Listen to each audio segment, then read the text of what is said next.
전쟁이 없는 나라에도 왜 훈련이 필요하죠? 안녕하세요. 저는 스위스 루체른에서 심리 상담사로 일하고 있는 루카 에델만입니다. 올해로 37이 되었네요. 고요한 호숫가를 따라 난 자전거길, 시간의 정확한 기차, 아무도 문을 잠그지 않는 동네. 저에겐 그 모든 것이 너무나 익숙한 하나의 평화로운 일상이었습니다. 저는 늘 안전이라는 감정이 자동으로 주어진다고 믿고 살아왔죠. 어쩌면 너무 믿었던 걸지도 모릅니다. 그 믿음이 처음 흔들린 건 한 클라이언트와의 상담 도중이었습니다. 그는 3년 전 중동 파병 후 외상 후 스트레스 장애를 겪고 있었습니다. 어느 날 그는 내게 이렇게 말했습니다. 선생님, 한국이란 나라 아세요? 그 사람들 전쟁도 아닌데 늘 훈련하고 준비돼 있더라고요. 그게 너무 부럽더라고요. 처음엔 대수롭지 않게 넘겼습니다. 하지만 그날 이후 그 문장이 내내 머릿속을 맴돌았습니다. 전쟁이 없는데 왜 훈련을 하지? 그들은 뭘 그렇게 준비하고 있는 거지? 시간이 흐르고 저는 뜻밖의 기회를 얻게 되었습니다. 한국 서울에 위치한 한 대학교에서 교환 교수 제안을 받은 것이죠. 심리학과에서 1학기 동안 위기 심리와 사회적 회복 탄력성에 대한 강의를 해달라는 요청이었습니다. 솔직히 말하면 조금은 호기심에 이끌려 그 제안을 수락했습니다. 한국이라는 나라는 제게 너무 낯설고도 신비한 이미지였으니까요. 2024년 봄, 저는 처음으로 인천공항에 발을 디뎠습니다. 공항부터가 무척 인상적이었습니다. 질서정연한 줄, 빠른 입국 심사, 그리고 바닥에 적힌 대피 안내도. 이런 걸 공항에까지 적어 놓는다고. 조금 의아했지만 그때까진 그저 한국인들의 과잉 친절이라 여겼습니다. 며칠 후 저는 서울 지하철 2호선을 탔습니다. 목적지는 한남동. 수업 자료를 인쇄하러 가는 길이었죠. 지하철은 매우 조용했고 사람들은 대부분 이어폰을 낀 채 스마트폰을 들여다보고 있었습니다. 그런데 어느 역에서 문이 열리자 군복 같은 옷을 입은 남자 2명이 들어왔습니다. 민방위 복장. 한 명은 방독면 가방을 들고 있었고 다른 한 명은 비상조끼에 투명 비닐팩을 주렁주렁 달고 있었죠. 처음엔 무슨 이벤트인 줄 알았습니다. 그런데 주변 사람들 중 그 누구도 놀라지 않았습니다. 심지어 바로 앞에 앉아있던 아주머니는 아무렇지도 않게 눈을 감고 졸고 있었습니다. 그때 저는 이상한 감각을 느꼈습니다. 지금 전시 상황도 아닌데 이건 뭐지? 수업이 끝난 날, 저는 질문을 참지 못하고 한국인 동료 교수에게 물었습니다. 지하철에서 군복 입은 사람을 봤는데 모두 평온하게 받아들이더군요. 그게 어떤 훈련인가요? 그는 미소를 지으며 말했습니다. 아, 그거요? 민방위 훈련이에요. 1년에 몇 번씩 있어요. 지하철 대피나 응급구조 같은 훈련이요. 혹시 스위스에는 그런 거 없나요? 없죠. 없습니다. 우린 그런 걸 하지 않아도 된다고 생각해왔습니다. 중립국이니까요. 우리나라는 누구의 적도 아니니까요. 그날 밤, 저는 처음으로 제 스스로를 의심하기 시작했습니다. 나는 지금까지 진짜 안전한 삶을 살았던 걸까? 아니면 그냥 무방비한 삶을 평화라고 착각했던 걸까? 며칠 뒤, 저는 한국의 시민 안전 교육을 직접 보기로 결심했습니다. 경기도 외곽에 있는 한 중학교에서 AED 실습 수업이 있다는 정보를 입수하고 교육 참관을 신청했습니다. 강당엔 수십 명의 중학생들이 있었고 교사 한 명이 심폐소생술과 AED 사용법을 설명하고 있었습니다. 그리고 교사의 말이 끝나자마자 한 학생이 앞으로 나왔습니다. 이름표에는 최수민이라고 적혀 있었습니다. 그 아이는 당황하지 않았습니다. 두 손을 정확히 환자의 가슴에 놓고 압박을 시작했습니다. 하나, 둘, 셋, 넷. 단호하고 빠른 목소리. 아이의 손놀림은 성인 못지않았습니다. 그 순간 저는 뭔가 설명할 수 없는 감정을 느꼈습니다. 자랑스러움, 부끄러움, 아니면 경외감. 수업이 끝난 후 저는 그 교사에게 물었습니다. 저 아이는 언제부터 이런 걸 배웠나요? 그는 아무렇지 않게 대답했습니다. 초등학교 때부터요. 4학년쯤 되면 대부분 익숙해지죠. 저는 다시 일기장을 펼쳤습니다. 그리고 이렇게 썼습니다. 우리 스위스는 평화롭다. 하지만 평화는 고요함의 결과가 아니라 고요함 속의 준비에서 온다는 걸 나는 오늘 처음 배웠다. 한국은 제게 말하고 있었습니다. 우리는 아무 일 없기를 바라지만 그 아무 일 없음을 준비함으로써 지켜낸다고. 그리고 저는 그날 이후 이 나라를 다시 보기 시작했습니다. 서울에서 지하철 민방위 훈련을 목격한 뒤 그리고 경기도의 중학교에서 AED 실습을 본 이후 저는 스스로에게 질문을 던지게 되었습니다. 이 나라는 왜 이렇게 훈련에 진심일까? 도대체 무엇이 이들을 그렇게 만들었을까? 처음엔 막연한 관찰자였습니다. 그러나 점점 제 호기심은 연구는 발걸음으로 이어졌습니다. 한국의 위기 대응 문화가 형성된 배경을 알고 싶었고, 그것을 사람들 삶 속에서 직접 느끼고 싶었습니다. 그러던 중, 제 눈에 띈 건 전라북도 정읍이라는 도시의 시민 대피훈련 사례였습니다. 지방 소도시의 고령 주민들 중심으로 자율훈련을 진행한다는 기사였죠. 노인회장이 마을 훈련을 주도한다는 문장이 저를 이끌었습니다. 서울과는 또 다른 결을 가진 준비의 모습을 보고 싶었습니다. 정읍은 서울에서 기차로 3시간쯤 걸리는 작은 도시였습니다. 도착하자마자 저는 느릴 것이라 생각했던 도시가 의외로 정돈되어 있고 사람들의 움직임은 단단하고 여유로웠습니다. 제가 찾은 마을은 조금 더 외곽에 있었고 그곳은 더 깊은 시골의 정취를 간직한 곳이었습니다. 그날은 마침 마을 대피 훈련이 있는 날이었습니다. 노란 조끼를 입은 어르신들이 마을 회관 앞에 모였고 조별로 역할이 나누어져 있었습니다. 누군가는 확성기를 들고 있었고 누군가는 물통을, 또 다른 이는 응급 가방을 들고 있었습니다. 아이들도 함께 있었습니다. 처음엔 봉사활동인가 했지만 알고 보니 이들도 훈련의 일환으로 참여 중이었죠. 훈련이 시작되자 놀라운 일이 벌어졌습니다. 어르신들이 누구보다도 빠르게 움직였고 약속된 경로를 따라 줄지어 대피소로 향했습니다. 한 아주머니는 휠체어에 탄 노인을 부축했고 또 다른 분은 상황을 무전기로 본부에 보고했습니다. 누가 시킨 것도 아닌데 모두가 맡은 역할을 숙지하고 있었습니다. 그 장면은 제가 알던 노인 중심 마을이라는 이미지와 완전히 달랐습니다. 훈련이 끝난 뒤 사람들은 회관 앞 평상에 둘러앉아 간단한 간식을 나눴습니다. 그리고 그 중심엔 바로 그 사람이 있었습니다. 이형식.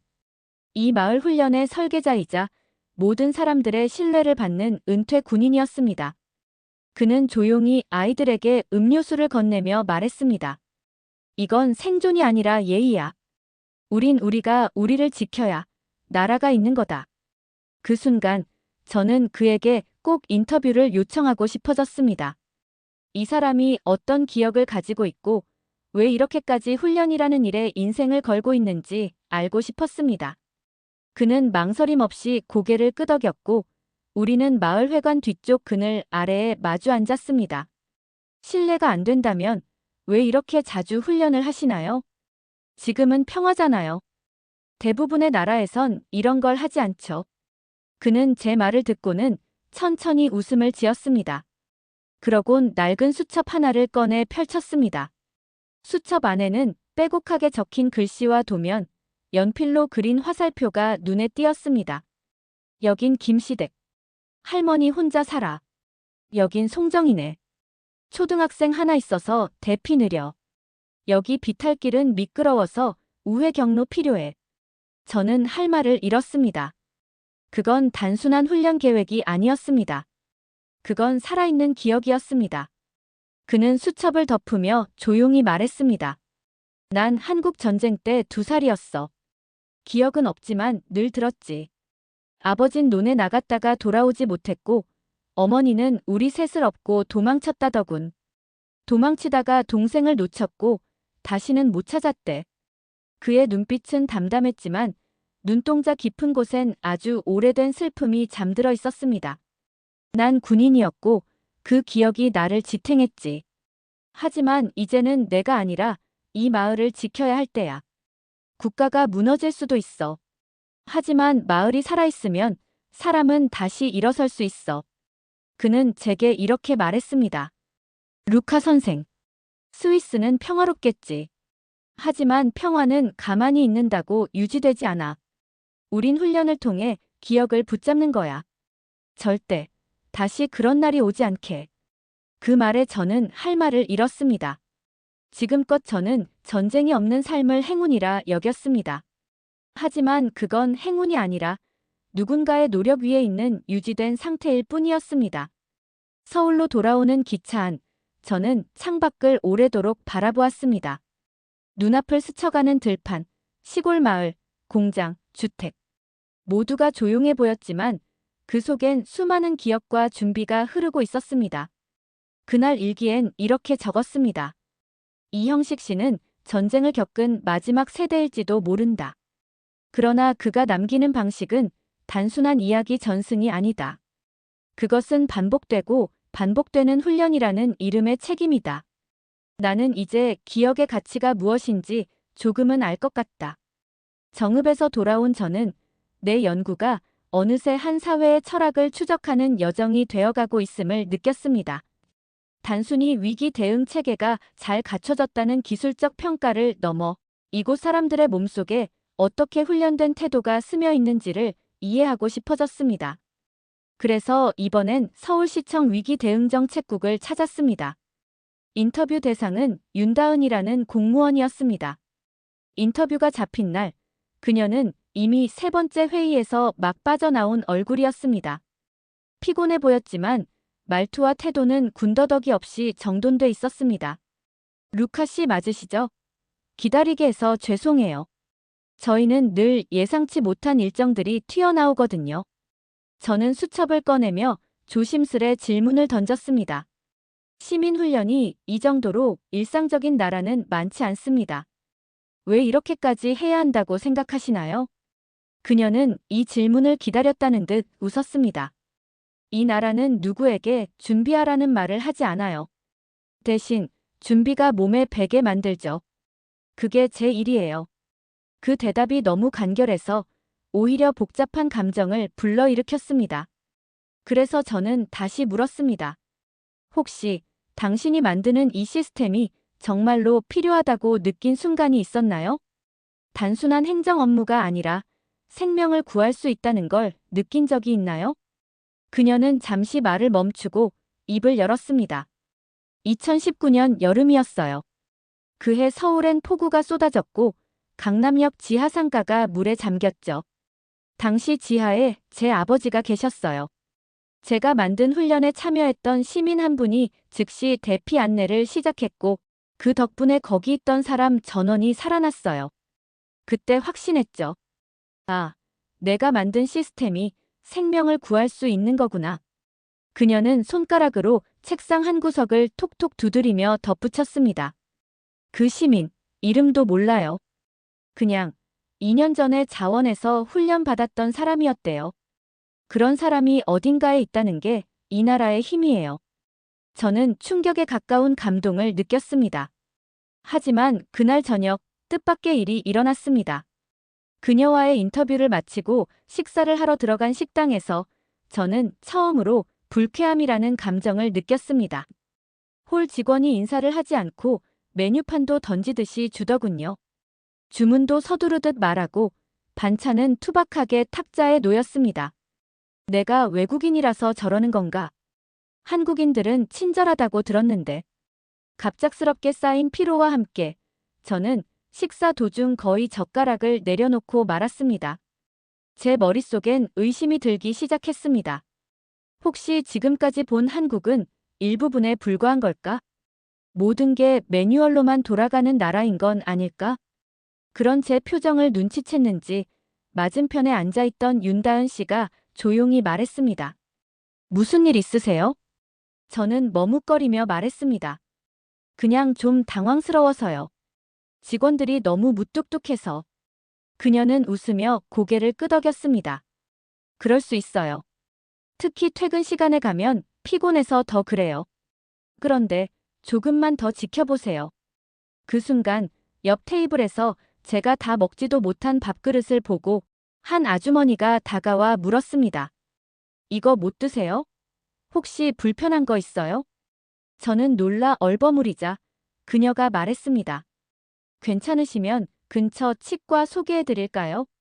제가 아는 데 있어요. 이 근처에서 제일 잘하는데. 그제야 저는 깨달았습니다. 이 나라 사람들은 말보다 행동으로 관심을 표현한다는 걸. 말수는 적지만 곁에 머무는 시간과 반응의 속도로 모든 걸 보여준다는 걸. 그 아주머니는 제 입안에 무언가 불편한 걸 눈치채고 먼저 말을 걸었고 결국 저는 그녀의 안내로 근처 치과에 가게 되었습니다. 그곳에서 저는 또 한 번 충격을 받았습니다. 대기 시간은 고작 10분이었고 치료는 30분 만에 끝났습니다. 의사와 간호사들은 모두 친절했고 비용도 예상보다 훨씬 저렴했습니다. 이게 가능한 나라가 있구나. 그날 밤 저는 숙소에서 침대에 누워 긴 한숨을 내쉬었습니다. 나는 이 나라를 너무 얕게 이해하고 있었구나. 한국은 준비된 나라였지만 그 준비는 시스템의 문제가 아니라 사람 하나하나가 누군가를 지켜야 한다는 감각을 체득한 결과였다는 걸 깨달았습니다. 서울에서의 마지막 주가 다가왔습니다. 6개월 전 처음 인천공항에 내렸을 때의 저는 한국이라는 나라를 하나의 관찰 대상으로 생각했습니다. 하지만 지금 이 나라에서의 삶은 제게 단순한 연구 이상의 무언가가 되어 있었습니다. 마치 한 겹 한 겹 껍질이 벗겨지듯 저는 이 사회의 본질에 점점 가까워지고 있었습니다. 귀국을 앞두고 저는 한 가지 결심을 했습니다. 처음 서울의 전경을 바라봤던 곳, 남산에 다시 오르기로요. 이른 새벽, 아직 도시가 완전히 깨어나기 전, 저는 천천히 남산 산책로를 걸었습니다. 나뭇가지 사이로 스며드는 햇빛, 조용히 들려오는 새소리, 그리고 아직 도로 위가 덜 북적이는 공기의 밀도. 모든 것이 고요했습니다. 하지만 그 고요함은 이제 제게 무의미한 정적이 아니었습니다. 6개월 전에 저라면 평화라 여겼을 이 침묵 속에 지금의 저는 수많은 준비된 손과 훈련된 눈들이 깃들어 있음을 압니다. 그 고요함은 무심한 것이 아니라 누군가가 앞서 겪은 두려움을 누군가가 반복한 훈련을 통해 조용히 덮어낸 결과였던 것입니다. 전망대에 다다랐을 땐 저도 모르게 숨을 멈췄습니다. 서울의 풍경이 한눈에 들어왔습니다. 어디서든 도로는 이어지고 아파트 단지와 학교, 병원, 관공서, 소방서, 지하철 노선도 모든 시스템이 살아있었습니다. 하지만 이제 저는 그 시스템의 배경에 누가 있는지를 알게 되었습니다. 그 시스템은 자동으로 움직이는 게 아니었습니다. 그 뒤엔 늘 누군가의 손과 눈이 있었죠. 기억나는 얼굴들이 떠올랐습니다. 정확히 AED를 작동시켰던 중학생 최수민. 묵묵히 수첩을 펴보이며 이건 생존이 아니라 예의야라고 말하던 이형식 어르신. 비상 상황에서 아버지를 구한 경험을 담담히 이야기했던 윤다은 공무원. 그리고 내 걱정을 먼저 눈치채고 치과까지 안내해준 그 식당 아주머니까지. 그 누구도 말로 자신을 자랑하지 않았습니다. 그 누구도 스스로를 영웅이라 부르지 않았습니다. 하지만 저는 그들의 태도에서 진짜 국가를 보았습니다. 스위스에서 저는 늘 국가는 곧 시스템이라고 배웠습니다. 하지만 한국에서 저는 국가는 곧 시민의 태도라는 새로운 정의를 체험했습니다. 이곳의 시민들은 자신들이 위기를 맞이할 수 있다는 사실을 운명처럼 받아들이고 있었습니다. 그것을 불안으로 두지 않고 오히려 예의처럼 준비하는 모습에서 저는 인간다운 존엄을 느꼈습니다. 돌이켜보면 저는 평생 중립이 주는 안도감에 의지하며 살아왔습니다. 우린 싸움에 끼지 않기 때문에 안전하다는 무의식 속의 방어막. 하지만 이제는 알게 되었습니다. 안전은 누군가가 만들어주는 것이 아닙니다. 스스로 훈련된 사람이 모였을 때 비로소 생기는 것이라는 걸요. 남산에서 내려와 마지막으로 서울역 근처의 카페에 앉았습니다. 한국에서 썼던 연구 노트와 일기장들을 펼쳐보며 마지막 페이지를 채웠습니다. 나는 이제 총이 아닌 태도에서 방패를 본다. 진짜 강한 나라는 전쟁을 이기는 나라가 아니라 전쟁을 막기 위해 일상 속에서 스스로 훈련된 나라다. 그리고 그 훈련은 국가의 명령이 아니라 기업과 예의에서 비롯된 것이다. 마지막 날, 공항 가는 길. 리무진 버스 창밖으로 보이는 서울의 거리 풍경이 낯설게 느껴지지 않았습니다. 차량 사이를 분주히 오가는 배달 오토바이, 횡단보도 앞에서 줄을 서 있는 시민들, 버스 안에서 조용히 눈을 감고 있는 노인 한 분의 모습까지. 그 모든 일상은 훈련이었고 준비였고 이 나라만의 방식으로 전쟁을 이겨내고 있는 중이었습니다. 인천공항에 도착해 마지막 보안 검색을 마친 뒤 저는 한참 동안 안내판에 붙어있는 긴급 대피 동선 그림을 바라봤습니다. 예전 같으면 그저 지나쳤을 안내도였지만 이제는 그것마저도 한국이 가진 정체성처럼 느껴졌습니다.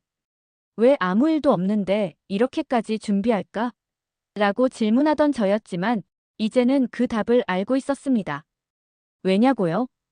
아무 일도 없기 위해 그들은 준비하고 있으니까요. 그리고 그것이 바로 제가 진정으로 부러워하게 된 이 나라의 태도였습니다. 여러분은 어떻게 생각하시나요? 스위스에서 온 심리상담사 루카가 경험한 훈련된 고요함의 나라 한국, 여러분은 이 이야기를 어떻게 느끼셨나요? 댓글로 여러분의 생각과 느낌을 들려주세요. 혹시 여러분도 누군가에게는 준비된 시민이 되어본 적이 있나요? 이런 이야기가 더 보고 싶다면, 이야기가 마음에 드셨다면 좋아요와 구독 꼭 눌러주세요. 여러분의 응원 한 번이 더 많은 한국의 아름다운 이야기들을 세상에 전할 수 있는 힘이 됩니다. 감사합니다.